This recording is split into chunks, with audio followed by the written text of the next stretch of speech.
How to have a happy first dental visit to your child. A first dental visit is just that. It's the first time ever your child sees a dentist. What can we as parents do to help it be happy, nice, and smooth? My first tip is please bring a prepared child.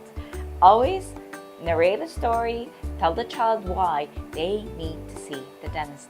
Bring them happily prepared. My second tip is please see a pediatric dentist.